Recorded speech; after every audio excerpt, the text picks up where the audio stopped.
Whether it's audiobooks or all-time greatest hits, long live listening to your favorites. Learn more about Kisqali Ribociclib 200 milligrams at KISQALI.com and talk to your doctor to see if Kisqali is right for you.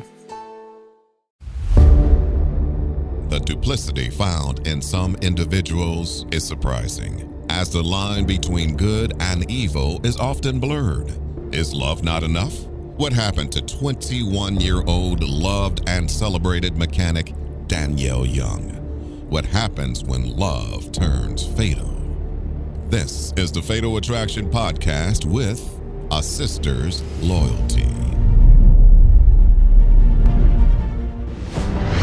They were a young couple, madly in love. He was just a very, very humble, very intelligent, sweet young man. They was talking about getting married. But wedding bells would never ring. We get a 911 call of accidental shooting.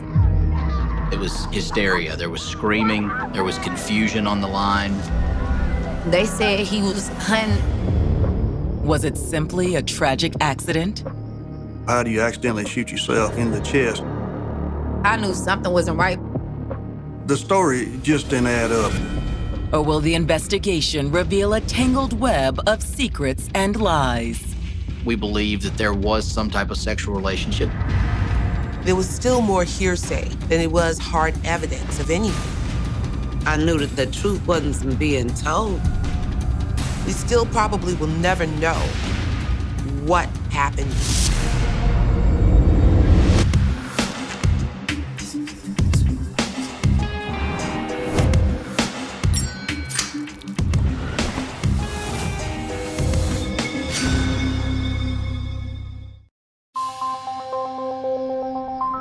October 16th, 2009. It's a fall Friday night in West Point, Mississippi. And almost everyone in this rural southern town is packed into the stadium at the local high school. Friday nights revolve around football. They have a rich football tradition. They've been state champs now 4 straight years. But that Friday night, not all the action is on the field. At around 9 o'clock, police radios around West Point all pick up the same urgent message. We received a 911 call that there had been an accidental shooting. The caller, 31-year-old Tamisha Shelton, tells dispatch that she'd heard a shot, gone outside, and found her sister's boyfriend, Danelle Young, at the foot of a tree outside her trailer. I need an ambulance! My sister's boyfriend, I think he shot himself. The caller was very hysterical on the phone. Please, you have to hurry. I think he's still breathing, but he's really hurt. Tamisha isn't the only one worked up over Danielle either.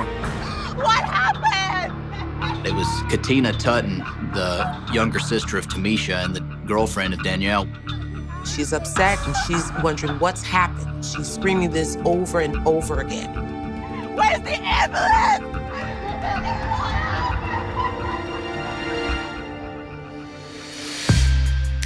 21-year-old Danelle Young was a Mississippi native who grew up on a farm 2 hours south of West Point.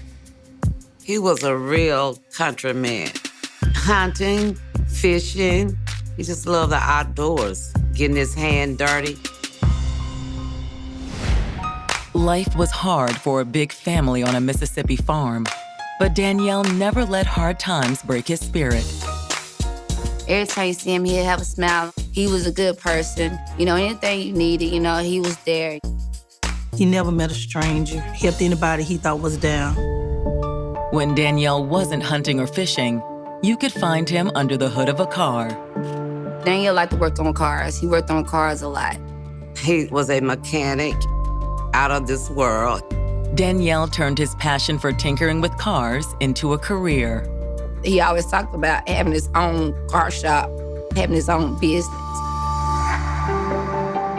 After high school, he enrolled in an auto diesel mechanic school in Nashville, Tennessee. He worked so hard while he was in school and he was graduated the top of his class. He had accomplished his goal of getting his degree in auto mechanics. I was very, very proud of him. While in Nashville, Danielle not only became a certified mechanic, he also fell in love with a woman named Katina Tutton. Katina was from rural Mississippi, just like Danielle, so they had a lot in common. Katina went to college in Nashville, where she met Danielle as he was learning auto repair. Katina was going to art school, and she was studying to become a commercial artist. Danielle and Katina hit it off as soon as they met. They fitted fine as a couple. She was quiet. She smiled all the time. He was really into her. He told me he really liked her and everything. Danielle was always a person that loved that fun and laughter. He was liked by everybody. He made everybody smile. Soon, they were more than just dating. He knew that she was the one, and she was definitely in love with him. They decided to go and move in with each other. But eventually, their time together in Music City came to an end. He graduated, then he left and went to Louisiana with his older brother and worked a while down there with him. He was working at a diesel shop. With Danielle in Louisiana, Katina stayed in Nashville to finish school. They didn't give up on their relationship. They really tried to make the long-distance thing work. She was excited. She didn't want to give that up, but neither did she want to give up the love and her relationship with her boyfriend. Danielle felt the same way about Katina. He was head over heels in love with her. They started meeting in West Point about every other weekend, which was a good halfway point between them, and where Katina's mother and sister still lived.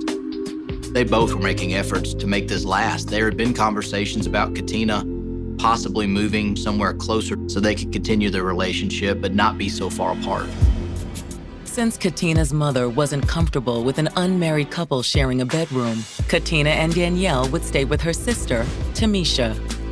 Tamisha Shelton lived in a trailer just down the street from their mother's house. So Shelton definitely opened her arms and opened her home to her sister's boyfriend. Tamisha and her sister were very close. A single mom, Tamisha was glad to have her sister around to lend a hand. Tamisha was on disability for health issues she was having, and sometimes this included having seizures. When she had graduated from college and wanted to move forward with her career, the seizures seemed to go and take over. Danielle was happy to use his skill as a mechanic to pitch in as well. Being from a small town, that's what we do. We kind of get in there and help one another. However, on this particular visit to West Point, on the weekend of October 16th, Danielle was planning something special because it was Katina's birthday. He was saving up to buy her a ring for her birthday. And perhaps the ring was more than just a birthday present. He was talking about he wanted to marry her. He was making plans for his future wife and his life. They were making preparation for that. But what was supposed to be a celebration has just become a tragic and chaotic scene. He's not moving. The initial phone call into 911 was from Tamisha Shelton. It was hysteria. There was screaming. There was confusion on the line. Sirens converge on the home of Tamisha Shelton in an area west of town called Moon Valley.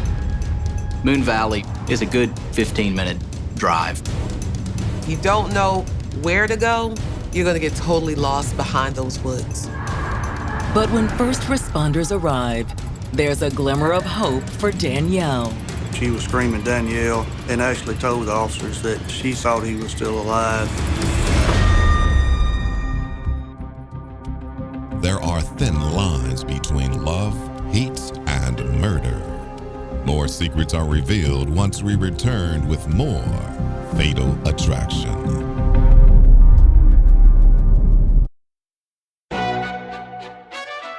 McDonald's is not new to chicken. So maybe stop questioning their chicken cred and get your hands on the McCrispy. Juicy fried chicken, buttery bun, unmatched pickle to chicken ratio. Yeah, they know what they're doing. In fact, we can honestly say they're not new to chicken, they're true to chicken. The McCrispy. Only at McDonald's. Ba-da-ba-ba-ba. Life is full of things to manage. Your work, your family, your plans, and your treatment. Consider Kesimpta, ofatumumab 20 milligram injection. You can take it yourself from the comfort of home. If you're ready for something different, ask your healthcare provider about Kesimpta and check out the details at kesimpta.com. Brought to you by Novartis Pharmaceuticals Corporation. In the fall of 2009, Danelle Young and Katina Tutton were looking forward to a bright future together. They were both climbing the ladder and had plans to really and truly be together as a couple. He was in love with her. He wanted to marry her.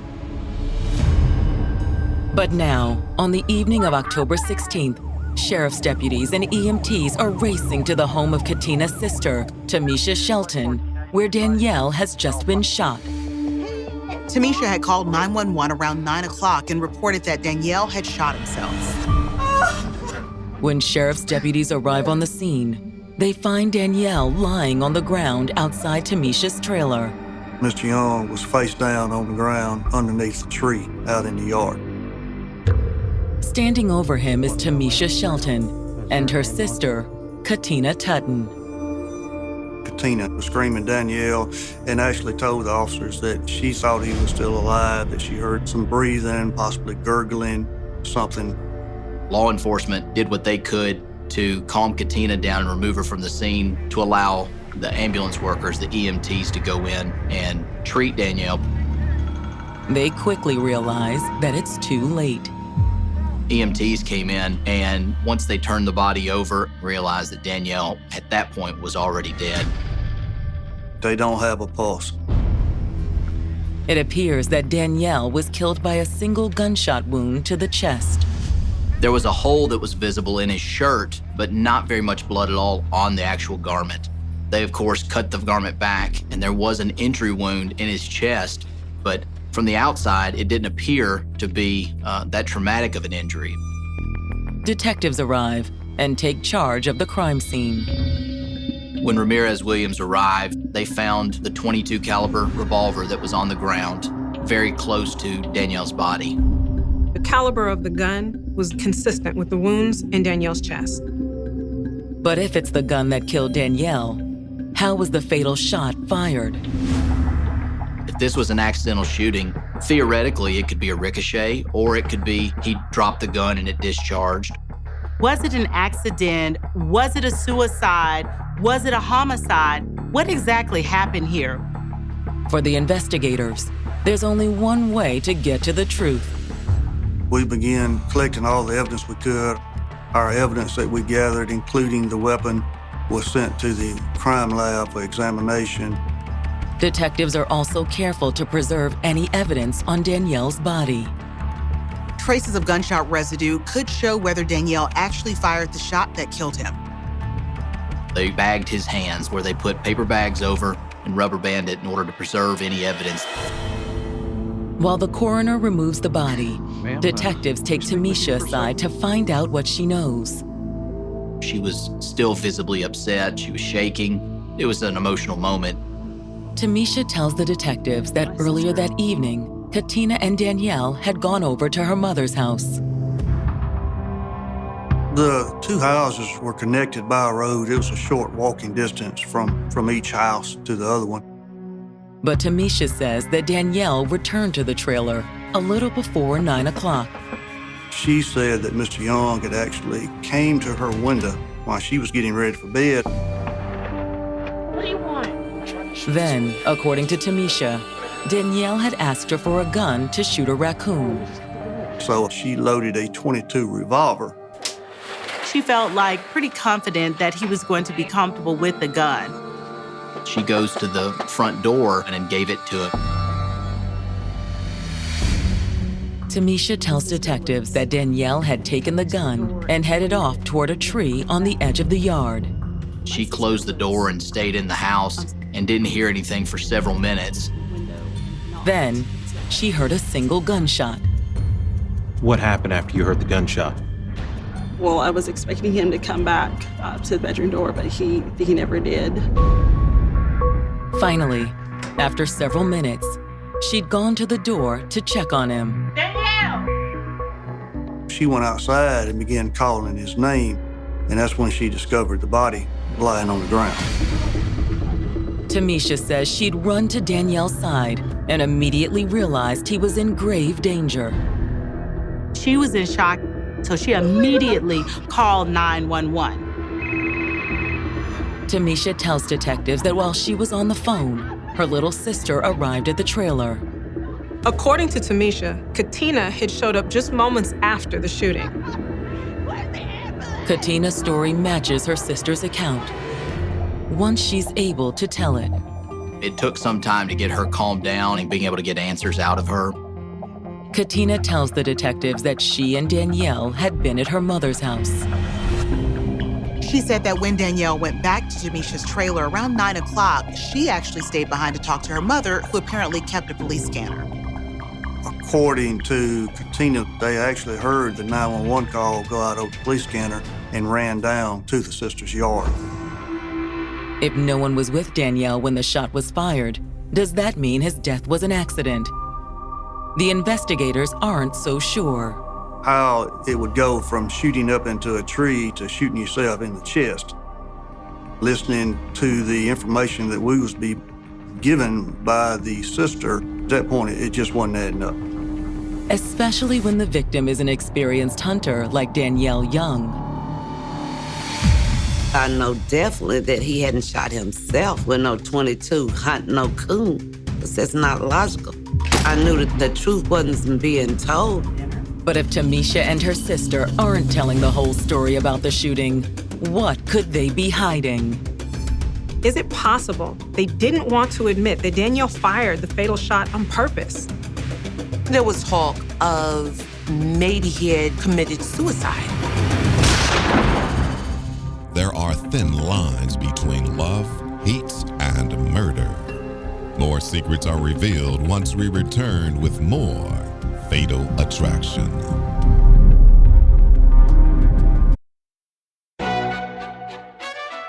McDonald's is not new to chicken.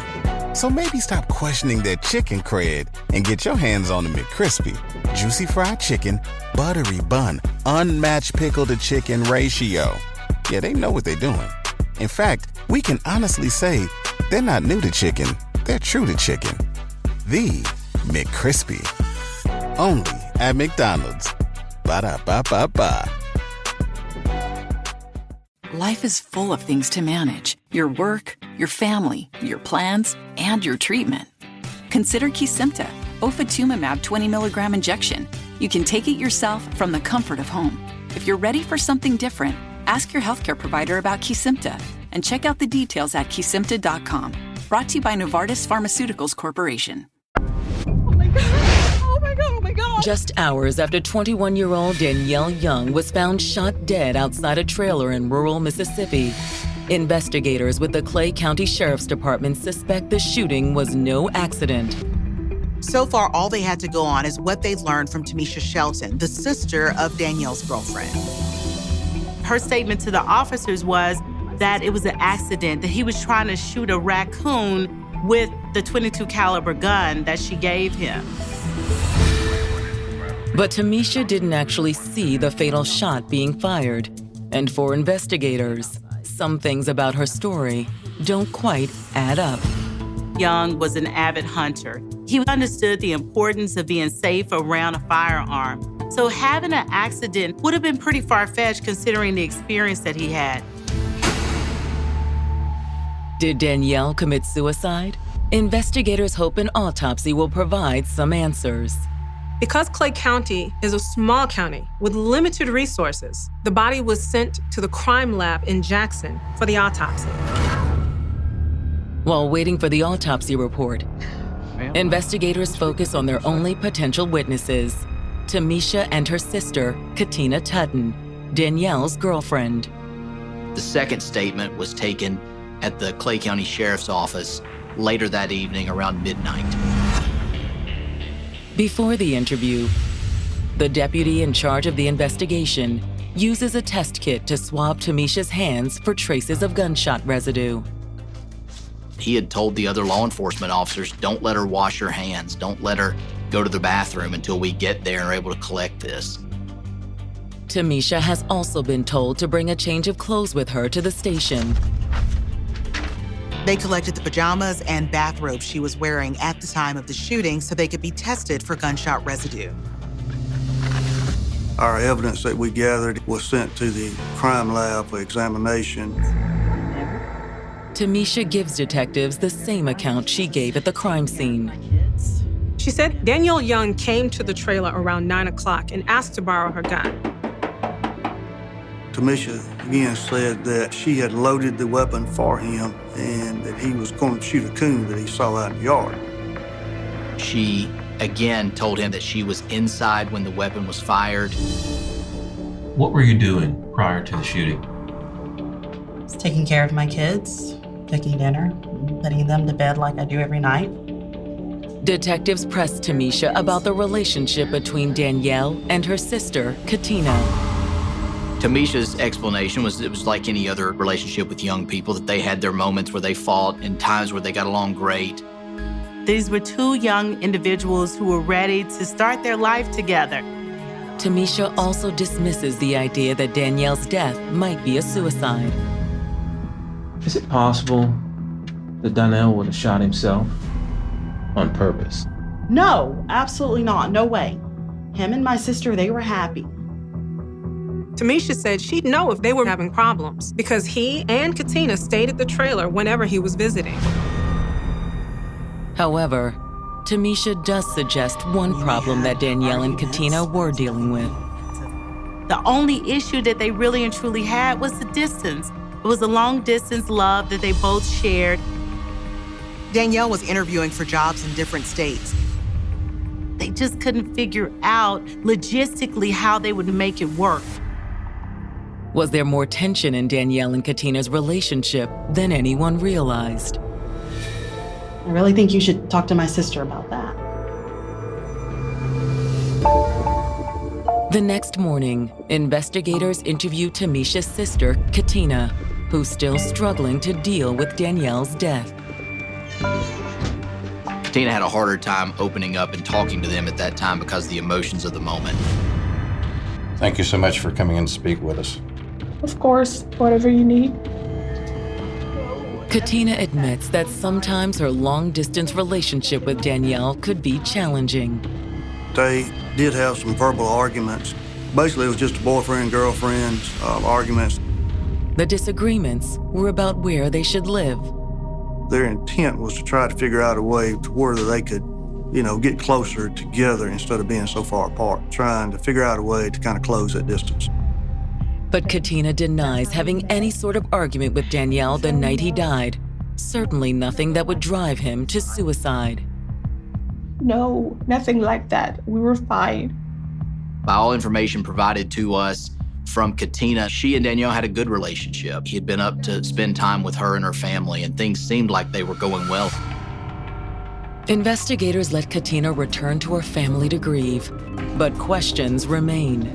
Did Danielle take his own life, or was there another explanation?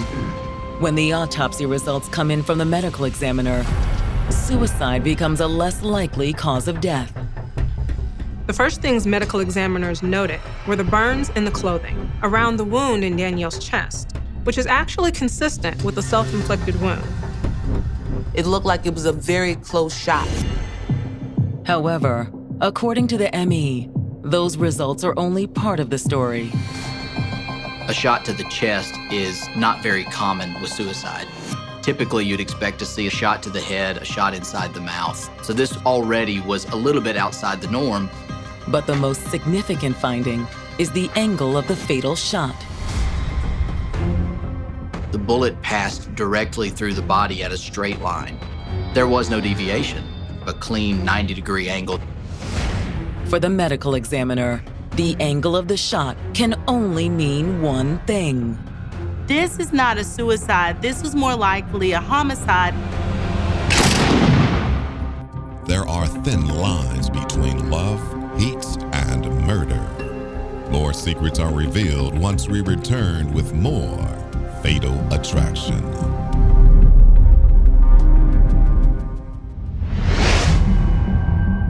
Less than 24 hours after Danelle Young died from what was initially thought to be a self-inflicted gunshot wound, the medical examiner has reached a different conclusion. At first, it seemed possible that this was suicide, but the bullet entered Danielle's chest at a 90-degree angle, which is something that you never see with a self-inflicted wound. It was a very close shot, but not done by his hand. This is not a suicide, it is a homicide. But if Danielle didn't shoot himself, who pulled the trigger? His girlfriend Katina was supposedly at her mother's house a few hundred yards up the road when the shooting occurred. When police contacted Katina's mother, she confirmed that Katina was with her when they heard about the shooting on her police scanner. Okay, ma'am. Thank you for speaking with me. We'll be in touch. Her mother states that she's with her the entire time. With Katina's mother providing an airtight alibi, the investigation circles back to the last person to see Danielle alive, Tamisha Shelton. You're looking for motive, trying to find out what would have caused this to happen. When you're looking at the statements that the individual was giving, you're comparing that to the evidence. And Tamisha's account of what happened that night doesn't fit with what investigators are learning. She told law enforcement at the beginning that this was an accidental shooting. Since the evidence lines up more with a homicide, does that mean Tamisha is hiding something? At this point, detectives have to consider the possibility. Detectives check into her background to see if there's any previous record of violence or criminal activity. However, there's nothing in Tamisha's past that suggests she's a killer. Police were never called out to her home. There were no incidents. There was no discussion of her being a violent individual or even having any type of altercation in the past. There's also nothing to suggest that she'd do something so devastating to Katina. She obviously loved her sister because she opened the doors to not only her sister, but her sister's boyfriend. What could possibly motivate a law-abiding citizen like Tamisha to shoot her sister's boyfriend? Once again, detectives are considering if this could have anything to do with Danielle's relationship with Katina. Her sister was younger than she was, close to 10 years apart, but they stayed very close and they were very protective of each other. Could that be the motive behind the murder? Had Tamisha shot Danielle to protect her sister? The investigators checked into Danielle's past, and just as they did Tamisha, they found no evidence of criminal activity or violence, including domestic violence. With nothing in Danielle's history, detectives reach out to his family. Detectives make the drive to Forest, Mississippi in order to interview Danielle's relatives in person. When detectives inform the family that Danielle's death has been ruled a homicide, they're hardly surprised. I know my brother, he didn't have a reason to try to kill himself. And, when I first heard about it, I'm like, this can't be true. Asked about Danielle and Katina's relationship, everyone in the family says the same thing. They described it as things seemed like they were going well at that time. His family talking about he wanted to marry her and that he was in love with her. The family's equally sure that Katina loved Danielle. However, they also suspect she isn't the only one who had feelings for him. There had been rumor that Tamisha, she had somewhat of a crush on Danielle. There was rumors that perhaps she had tried to hit on him. According to Danielle's family, the accusations about Tamisha came straight from Danielle. Danielle would tell them that, the thing that she was doing before him, as if, she had an attraction for him. One day when he came into the house, she was on the couch with her lingerie on. Tamisha was trying to come on to him. That still puzzles me to this day. Why would you cross that line with your sister? It was a line Danielle's love for Katina wouldn't let him cross. He said he didn't do that. He was like, he couldn't do that. I always taught him, do the right thing.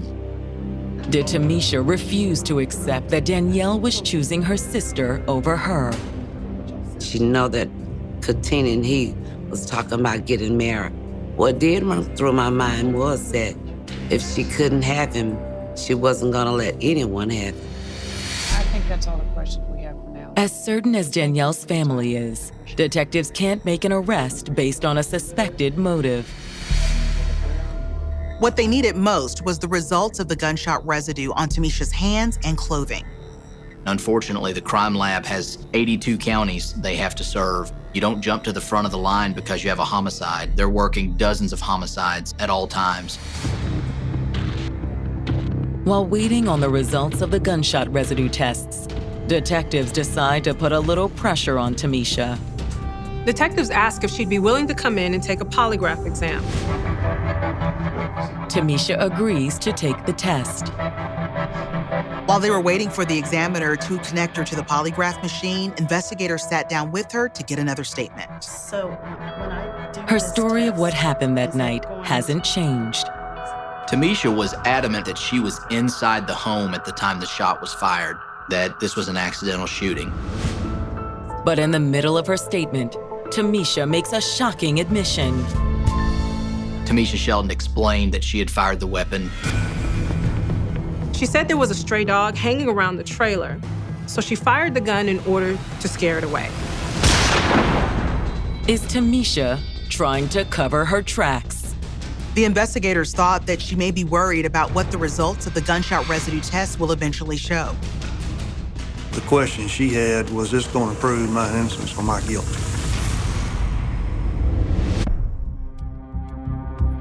There are thin lines between love, heat, and murder. More secrets are revealed once we return with more Fatal Attraction.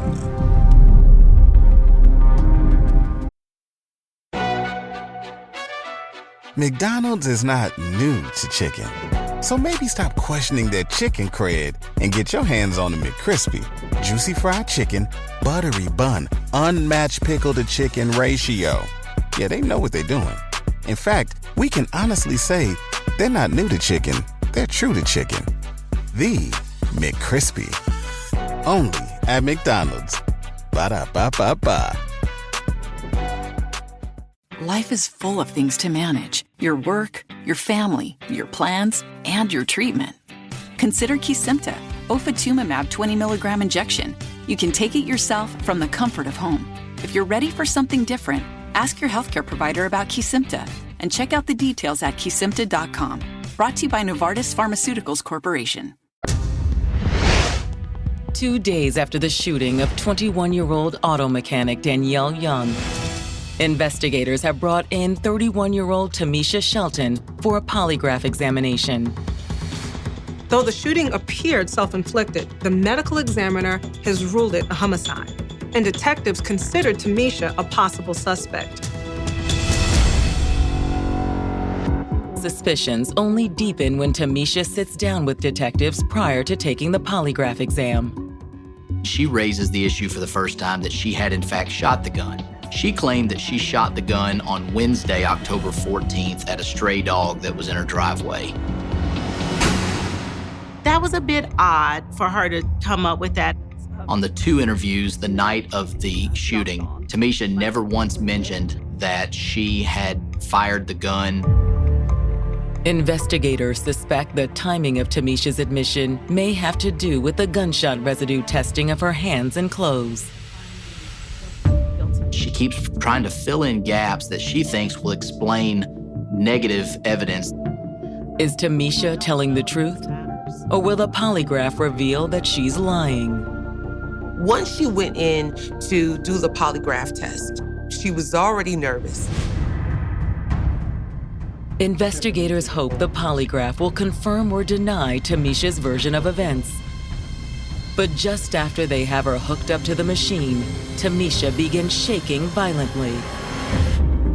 Call an EMT! Right before it started, she had an apparent seizure. They had to stop her and she was taken to the hospital. She wasn't there long, probably an hour or so, and then she was actually released from the hospital and allowed to return home. Like her memory of firing a gun, the seizure strikes detectives as suspiciously convenient. The detectives suspect that she may have faked the seizure because she was afraid of what the polygraph exam would reveal. She never did take the polygraph. Everything looked quite suspicious. However, investigators are still a long way from making an arrest. The biggest holdup in the investigation was the time it took in order to get the gunshot residue tested. The Mississippi Crime Lab does an excellent job. Unfortunately, they're overworked. They have a number of cases that create a backlog, and it takes a long time for us to get evidence back. The delay is frustrating for the investigators and agonizing for Danielle's family. Although they laid their family member to rest, they still were not at rest. They were not at peace because all they had were more questions, no answers. Sometime weekly, sometime monthly. Every few months, I've always called back to West Point to see what's going on. We still had the faith, we had hope.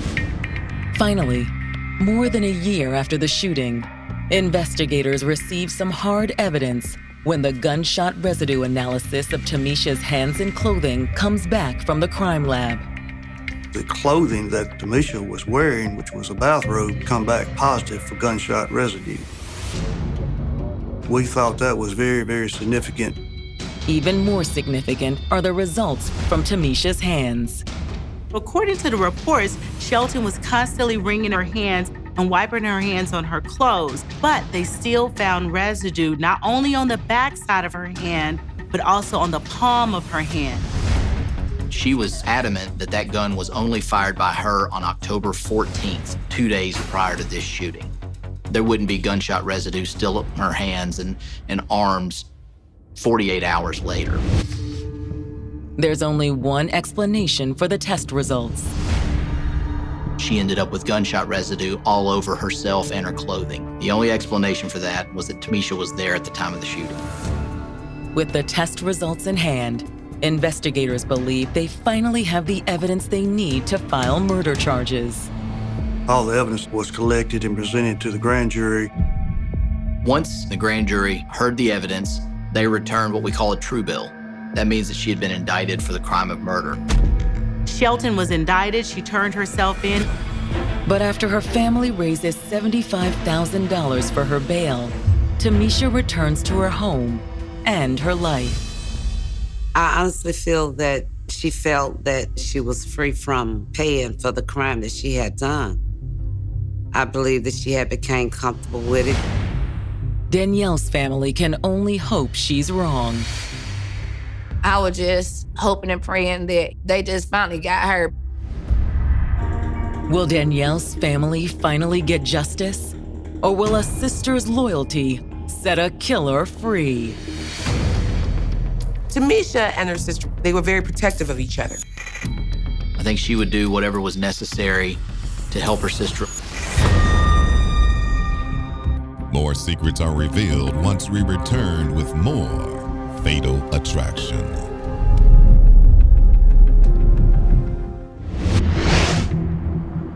In April of 2011, more than a year after Tamisha Shelton reported that her sister's boyfriend, Danelle Young, had shot himself, investigators in Clay County, Mississippi, have arrested the single mother on murder charges.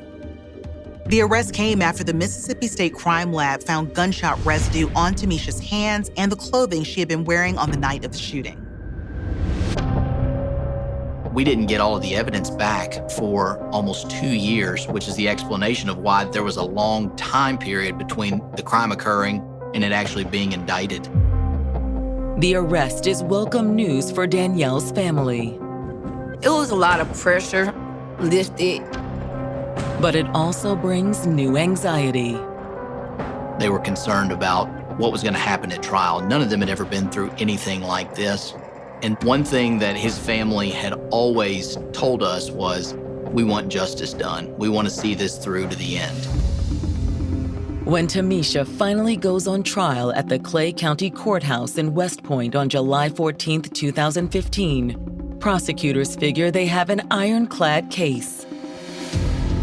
I never had any doubts once the crime lab results came back that Tamisha Shelton did it.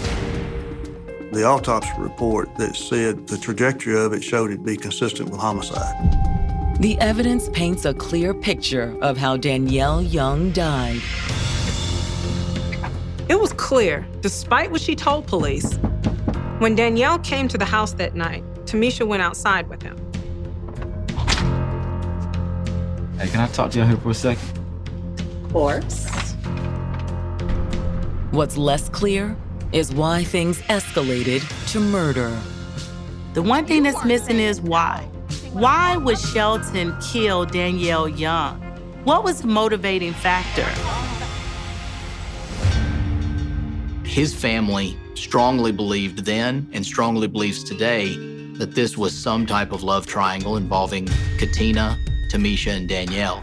I think that's the most likely explanation of what took place. My feelings are that he rejected her, and she couldn't take rejection. I feel like maybe she got mad or something because I couldn't see any other reason why she would just kill him. Hey.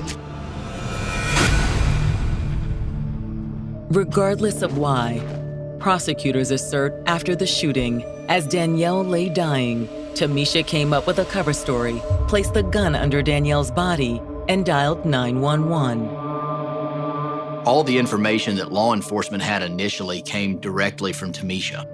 And when she called into 911, she told them this was an accidental shooting. Whatever was in Tamisha's mind that night, the jury never hears the theory about a romantic triangle.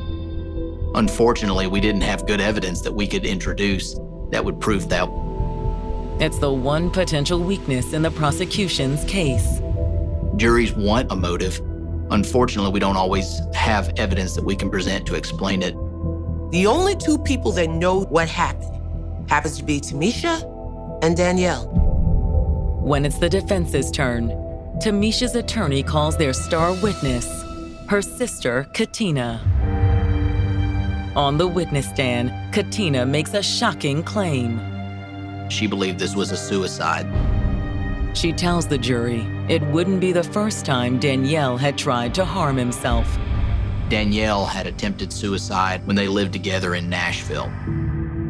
Her claim was that he took too many pills that he had been prescribed by a dentist. Danielle's family doesn't believe a word of it. I know my brother. He didn't have a reason to try to kill himself. When we knew he didn't kill himself, when they first came to us with that, we knew that wasn't true. Under cross-examination, the prosecutor goes after Katina's claim. There was no evidence to corroborate the story that Katina had told about him attempting suicide in the past. She admitted she didn't call for an ambulance, she didn't take him to the doctor, she didn't seek any type of help whatsoever. But what will the jury believe? After a week-long trial, the jury returned a verdict of guilty on the charge of murder. For Danielle's family, the verdict is long overdue. At times, I think they got frustrated that the system took longer than they were hoping it would. It was a 6-year waiting period. No one should have to wait that long for justice. However, there's no delay in sentencing Tamisha. In Mississippi, at that time, 2015, murder only had one sentence, and that was life in prison with the possibility of parole. Since Tamisha's sentencing, Danielle's family has begun healing through forgiveness. If I could talk to her and help her, I would, to get through this, because I know that it isn't easy there for her either. But what she done, justice has to be paid. But justice doesn't make the family's grief any easier to bear. Dealing with death, as time goes by, you learn to deal with it. You can't bring them back. We think about his dream, where would he be now, you know? I think of good things, the good times. It's getting better, but to think about it, talk about it, it'll bring back the memories. And it's most of the memories that you cry about. It's not the pain of it gone. It's the good things we think about that'll bring the tears. Was the death of Danelle Young part of a romantic triangle? With the help of medical examiners, the investigation leads detectives to discover a suspect lurking in front of them. The shocking death of Danelle Young is a reminder that first appearances deceive many. Danielle's family continues to grieve while holding on to the memories of their loved one. Coming up on the next episode of the Fatal Attraction Podcast. They were a young couple forging a bright future. He promised the world. She wanted to have that home and to have that family. But in an instant, this small town would be ripped apart. Some workers had found the body. She was shot 3 times. She was laying there, her eyes was open. When a young couple's love takes a wrong turn, deception and a shocking discovery shatter their town. What happened to 26-year-old pregnant and loved single mother, Keisha Smith? What happens when love becomes fatal? Tune in to the next episode of the Fatal Attraction Podcast. We will see you in the next episode.